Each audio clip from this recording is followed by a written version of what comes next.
Osteochondrozė tai yra labai dažnas mūsų kraštuose susirgymas. Kas tai yra osteochondrozė? Trumpai sakant, tai yra kremzlių kietėjimas, irimas, jų degeneracija, distrofija, irimas, kietėjimas, jų kalkėjimas. Ir statistika rodo, kad labai mažai vilčių išvengti osteochondrozės. Pagal vienus duomenis šią ligą serga kas antras žmogus, kiti sako, kad didesniu ir mažesniu mastu, didesnio ir mažesnio laipsnio osteochondrozės liga šita paliečia beveik visus šiuolaikinius žmonės. Aš pridėčiau tai yra civilizuotų kraštų žmonės. Sergamumas šitomis kaulų lygomis ir kremzlių lygomis labai priklauso nuo to, kokioj teritorijoje gyvena žmonės ir koks ten yra vanduo, kokius maisto produktus jie valgo tradiciškai susiklosčiusius. Štai va iš interneto komentaro, kaip žmonės kalba Lietuvoje apie osteochondrozę. Man osteochondrozę nustatė 14 metų ir kiek pamenu, kažkiek lankiau baseiną, bet gydytojai daugiau nieko nesakė, tik pamenu, kad pasakė, o kas bus, kai sulauksi 40 metų ir supras, kas bus. O dabar jau visai miegoti net negaliu, nes visos galūnės be išimties tirpsta, vis turiu vartytis, skauda jau ne tik kaklo srity, jau visa nugara ir kaklas lyg surakinti būna, o galvos svaigimas, pykinimas, įsimetantis skausmai į koją, tai ranką, žodžiu, nebeįmanoma nors apynormaliai gyventi. Va taip prašo jauna mergina. O kita rašo, man osteochondrozę nustatė be nuotraukos. Pasakė, visi turi ataugų, kam toji nuotrauka, gydymo tai nėra. Va taip žmonės pasidalina apie mūsų, kaip sakyti, medicinos pajėgumą gydyti osteochondrozę. Na, bet pažiūrėkime, kaip atrodo sveikas stuburas. Va čia yra, kaip matote, parodyti slanksteliai ir slankšteliniai diskai. Slankstelius vieną nuo kito skiria balta spalva slankšteliniai diskai, amortizatoriai, jie yra amortizatoriai. Disko struktūra sudėtinga, bet jau paskirtis aiškiai atskirti, amortizuoti kietus kaulinius slankstelius, kad jie vienas ant kito nesitrintų. Taigi, kol kas oficialiai osteochondrozės priežastis nenustatyta, nors yra daugybė hipotezių. Viena iš jų, kad tai duoklė už vaikščiojimą stačiomis, kiti, kad judėjimo, fizinės veiklos trūkumas ir taip toliau. Vokiečių kunigas ir gydytojas Stepanas Kneipas rašė, kad reikia gydymą pradėti būtent nuo kraujo. Visur yra amžinai nekintanti tvarka, bet koks kraujotakos susilpnėjimas ar sustiprėjimas, bet kokių pašalinių elementų kraujuje atsiradimas sukelia pakitimus, o to pasiekoja ir ligas, tai yra pakitimus kraujuje. Ir Kneipas siūlė ir gydymą, reikia atstatyti reikalingą kraujo tekėjimą, o jei jis pažeistas, arba pašalinti iš kraujo netinkamus elementus. Na, štai mes taipogi pažiūrėsime, kaip čia per visą tą ligą pažvelgsime per kraujo sudėties prizmę. Tarp slanksteliniai diskai tiesiogiai iš kraujo maitinimo negauna. Kraujas per juos neteka, jie maitinasi difuzijos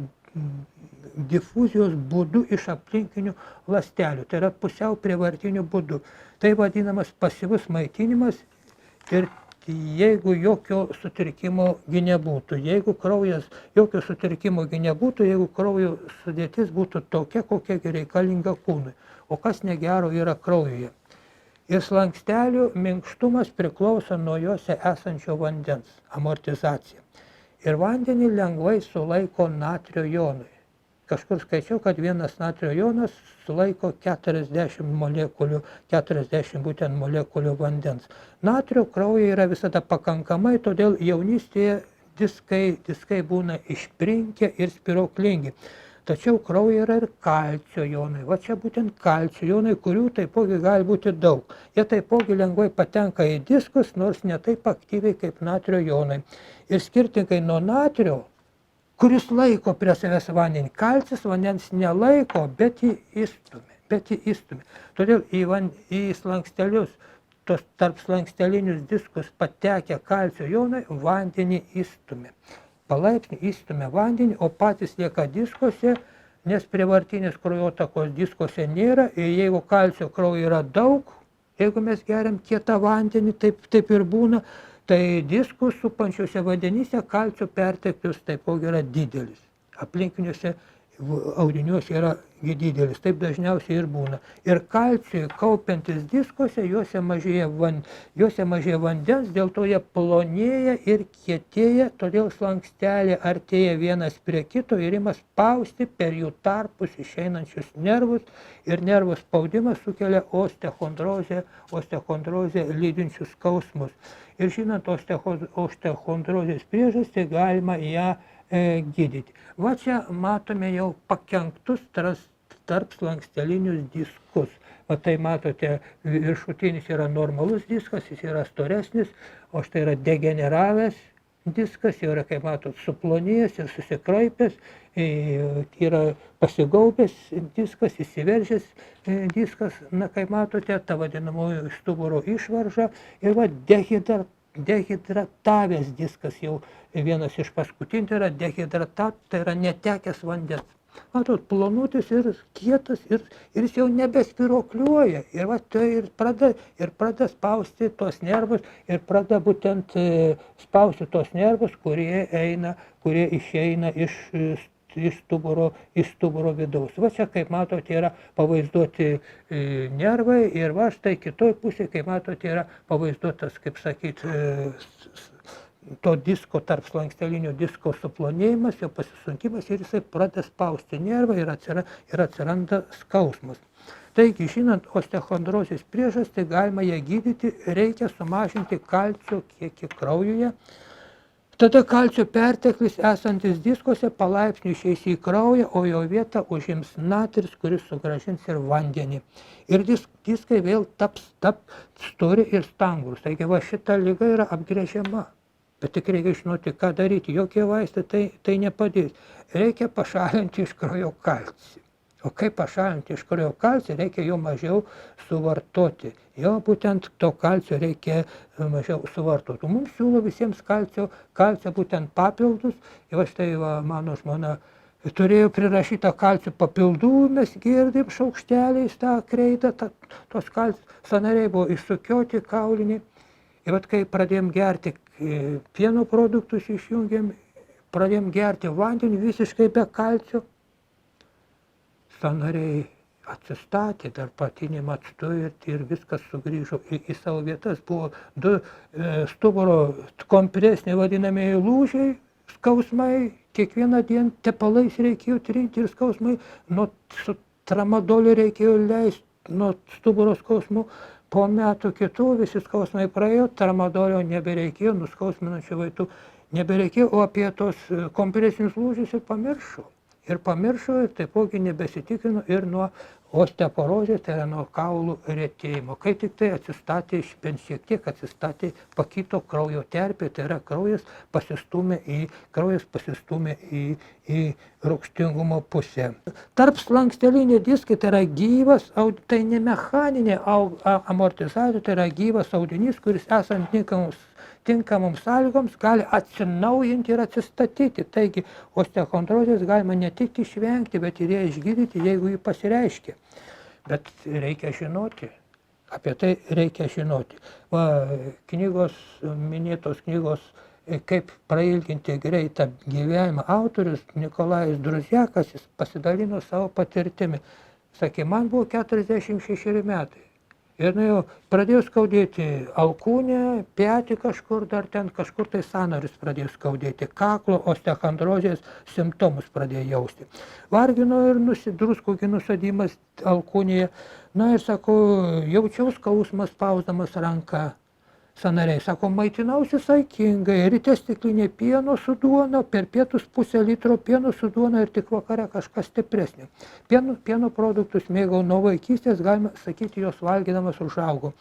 Nuėjau pas gydytoją ir gydytojas nuramino, kad tai yra natūralus dalykas, pasikeitimai senstant, judėjo daug, tačiau jokia fizinė veikla negelbsti arba labai mažai gelbsti nuo osteochondrozės. Yra tokia nuomonė, teorija, kad reikia treniruoti tos išilginius nugaros raumenis ir jie palaikys stuburą. Kažkiek palaiko, bet tai raumenis tai yra gyvas daryti. Ir paauga, iš tikrųjų stuburą palaiko tarp slanksteliniai diskai. Na va, ir kai sulaukė 50 metų, jau surado pagrindinės idėjas apie pieno ir kalcio įtaką žmogaus sveikatai. tiksliau kalcio įtaka, o pienas yra vienas iš pagrindinių kalcio produktų. Tai sako, visiškai atsisakiau pieno ir jo produktų ir ėmiau gerti tik tai vandenį, savo pagamintą vandenį, kuriame visiškai nėra kalcio. Apie vandenį reikia kalbėti atskirai. Ir po 3 mėnesių tokios mitybos išnyko osteochondrozės skausmai ir druskų nusėdimas alkūnėje. Tačiau, sako, įdomiausia atsitiko po metų. Po metų mano ūgis padidėjo 2 centimetrais. Tapau lankstus ir judesiai tapo laisvi. Taigi atsistatė, suplonėjo tie kalciui atsirandant, kalcis ateina ir įstumia vandenį ir diskai plonėja. Ir sugrįžta natris, jis vėl atneša vandenį, diskai vėl pastorėja ir, sako, ūgis padidėjo, vėl atsistatė, ūgis buvo sumažėjęs ir atsistatė 2 centimetrais. 2 centimetrais.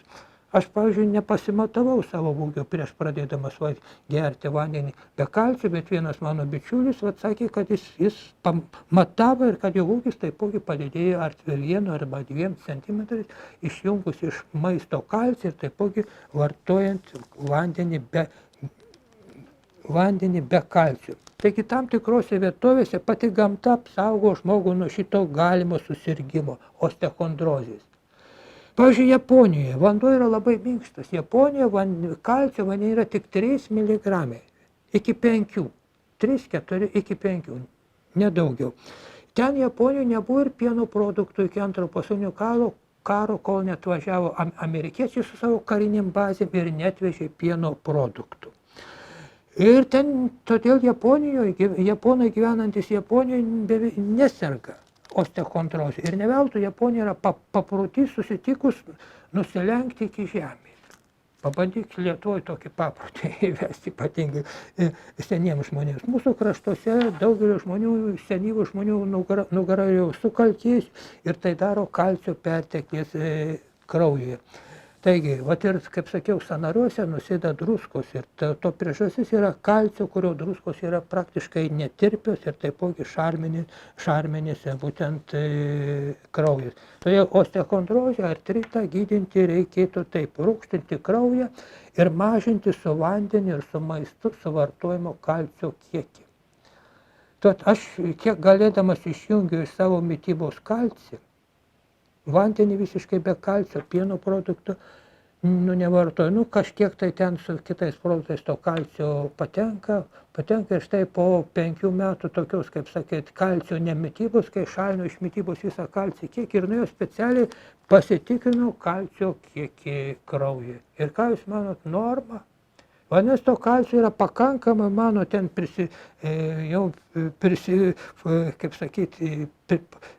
prisifarširavę, ten kažkur sėdės, paskui, kai aš jau nevartoju, jisai sugrįžta į kraują.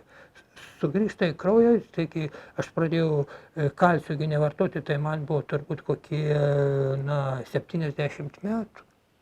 Ir todėl jau per 70 metų to kalcio buvau prisirinkęs būtent labai daug. Ir kai vanduo yra be kalcio, tai tas kalcis, kaip matot, kraujyje pradeda mažėti ir iš tikrųjų visiškai nereikia pergyventi, kad mums to kalcio būtent pritrūks. Mes gyvename tokioj vietovėj, kur vandenyje yra kalcio labai katastrofiškai per daug. Ant šito vandens auga mūsų visi vaisiai, visos daržovės, ir todėl mūsų Lietuvoje užaugusios daržovės ir vaisiais yra kalcio daugiau negu kitose vietovėse, kur kalcio yra mažai.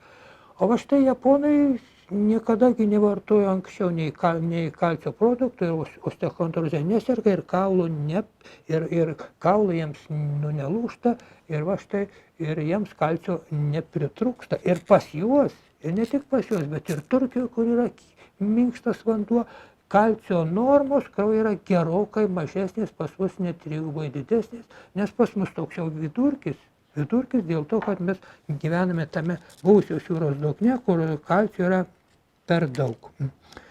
Taigi, tas pats yra panašiai yra su osteoporoze. Su osteoporoze paaiškinti jos priežastis yra ganėtinai sunkiau. Tai yra kaulų retėjimas, osteomalija ir taip toliau. O štai mūsų senelės prosenis nesiskundė. Osteoporozė, kaulų lūžės ir taip toliau. Bet tada kiekviena šeimininkė turėjo savo rūgštį.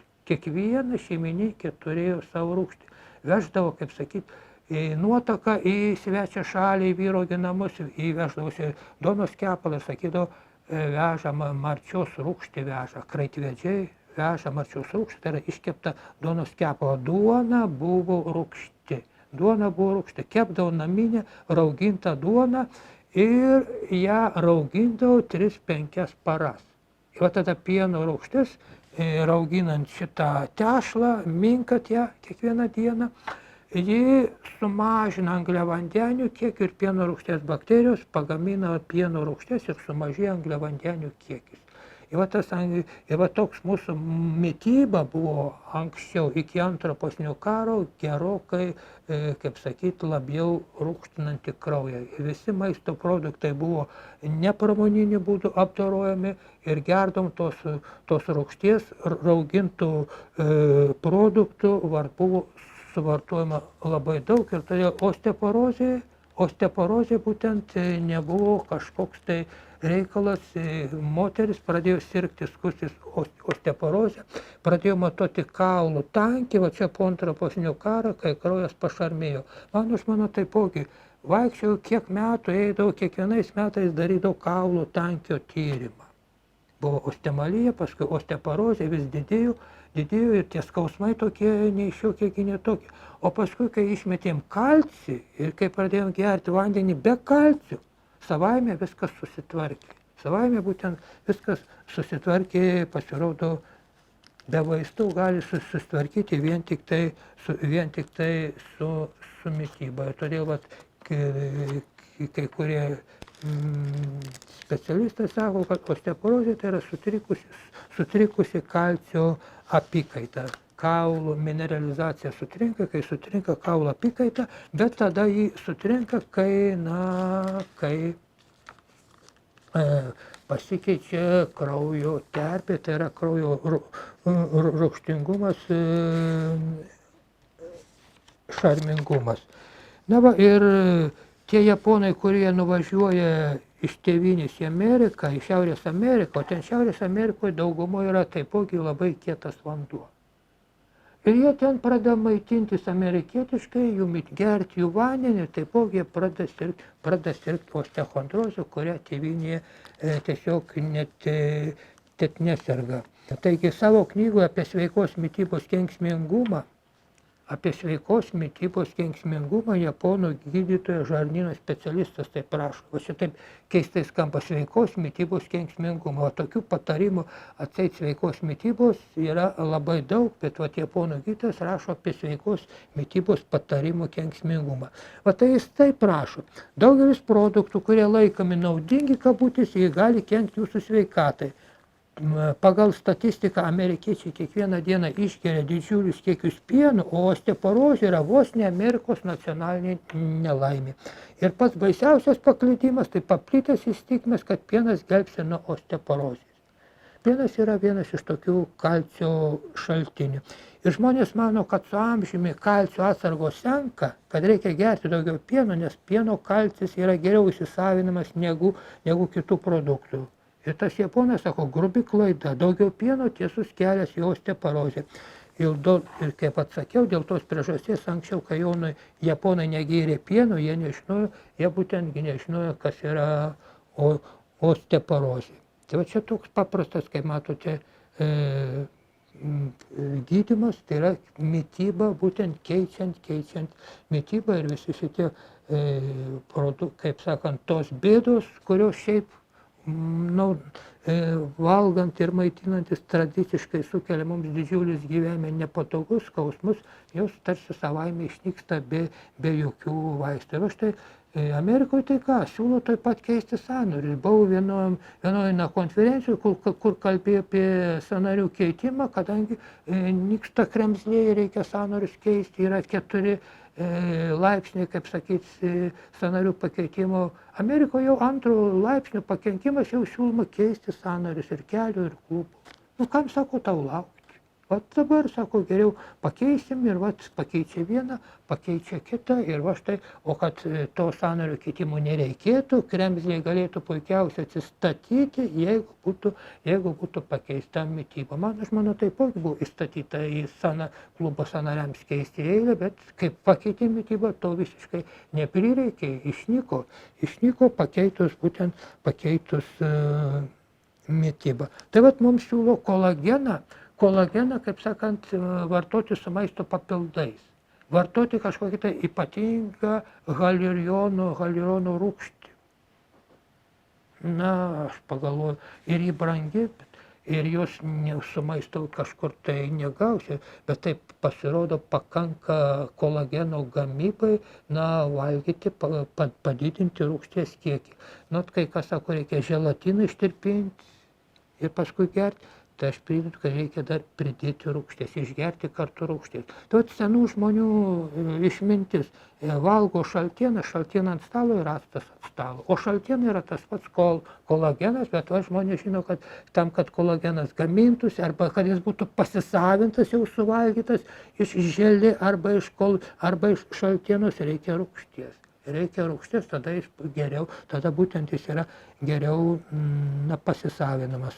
Taigi kolagenas yra pats svarbiausias organizmo baltymas, jis sudaro apie 30% žmogaus kūno ir apie 70% odos sudaro būtent kolagenus. Kolageno skaidulos yra stiprios ir lanksčios, bet kai jos pradeda retėti, jau nebe tokios stiprios, tai vat ir oda pradeda raukšlėtis, plonėti, tampa kaip pergamentas, o kur daug riebalų, pradeda ir riebalai per retėjusi kolagenas skverbtis iš ten ir tada atsiranda tas vadinamas moterų taip nemėgstamas būtent celiulitas. Taigi vaikų ir jaunų žmonių tas odos karkasas yra idealiai geras, nes gaminasi kolagenas ir jis kolagenas atsinaujina, o senstant kraujas šarmėja ir kolageno gamyba silpnėja. Reikia papildomai pasirūpinti, kad tas kolageno gamyba nemažėtų, kad kraujas būtų pakankamai rūgštus.